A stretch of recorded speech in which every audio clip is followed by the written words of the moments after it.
दादर मधील बीएसटी बस अपघाताची घटना ताजी असतानाच मुंबईमध्ये पुन्हा बीएसटी बसचा अपघात झाला आहे। कांदिवली परिसरातील भरधाव वेगाने एका बीएसटी बसने 2 व्यक्तींना जोरदार धडक दिली आणि त्या अपघातात एक व्यक्ती गंभीर जखमी झाली असून तिला हॉस्पिटलमध्ये दाखल करण्यात आलं आहे। दादर येथे झालेल्या अपघातामध्ये एका व्यक्तीचा मृत्यू झाल्यानंतर बीएसटी वेटलिस्ट पद्धतीवर चालणाऱ्या खासगी बसांच्या सुरक्षेवर प्रश्न निर्माण होण्याची शक्यता आहे।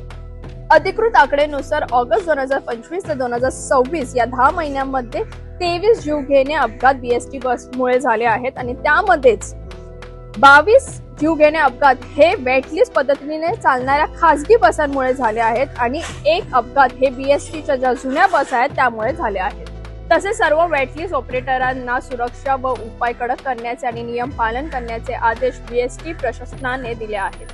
सध्या बीएसटी कडे 2800 बीएसटी बस आहेत, त्यापैकी 2500 हे वेटलिस्ट खासगी बसेस आहेत आणि 250 बस हे जुने बस आहेत, म्हणजे जवळपास 91% हे खासगी बस ऑपरेटर्सचे आहेत। याच पार्श्वभूमीवर बीएसटी अध्यक्ष तृषा विश्वासराव यांनी प्रतिक्रिया देताना सांगितलं आहे की वेटलिस्ट बसांवरती आमचा विश्वास कमी होत आहे, त्यामुळे आम्ही ज्या जुन्या बस आहेत त्यांच्यामध्ये संख्या वाढवणार आहेत अशी त्यांनी प्रतिक्रिया दिली आहे। तुम्हाला काय वाटतं, ज्या जुन्या बस होत्या आपल्या बीएसटी त्या परत यायला पाहिजे की नाही, तुम्ही आम्हाला कमेंट करून सांगा।